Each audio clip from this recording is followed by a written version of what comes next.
今日は、この DT-02 のギアを、ギア比を変えたいんで、スパーギアの加工をしようと思います。で、ちょっとこれ、パッと見た目オプティマなんですけど、これ中身は普通に DT-02 になってます。こんな感じですね。はい。で、これね、DT-02 のこのギアですね。これを加工して48ピッチに変えようと思います。この辺の加工はもういろんな方がされてるんで、そんなに詳しくはしませんけど、まずこの DT-02 のこのスパーギアを改造して、で、この DT-02 でテストして、うまくいくようならこの DT-02 の加工したスパーギアを、先日DT-03 をミッドシップに変えたので、そっちにちょっと使いたいなと思ってます。なんで、その前のひとまずの、テスト的な感じで作ってみようかなっていう趣向になります。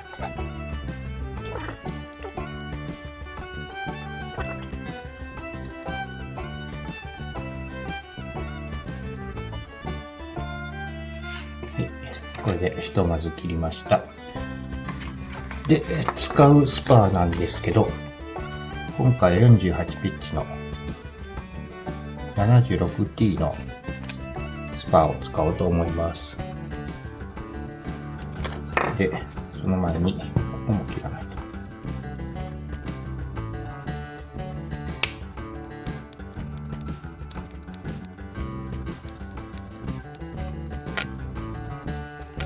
050のここには入んないんで、これはもういろんな方がやってると思うんですけど、センターを出すのが一番大事ということなんで、ここはちょっと慎重にします。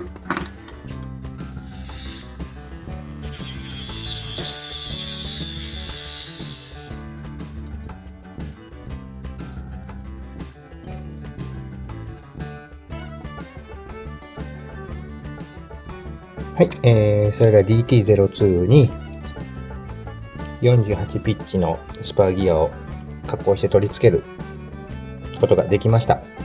一応スパーは、最初にも言ったんですけど 76T の48ピッチで取り付けてます。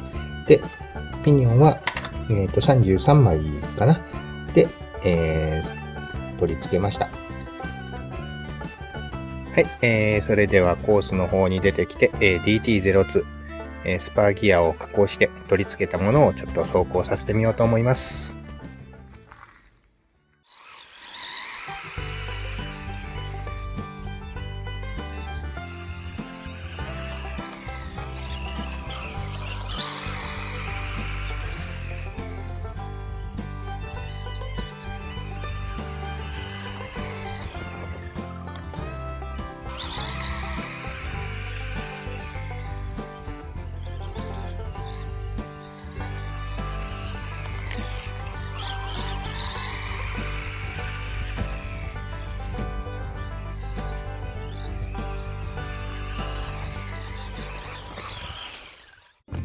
はい、今日は DT-02 のスパーギアを加工して取り付けることができました。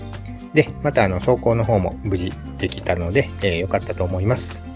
今後もラジコンのことやいろんな動画も撮っていこうと思いますので、いいねボタン、チャンネル登録もよろしくお願いします。では最後までご視聴いただきありがとうございました。失礼いたします。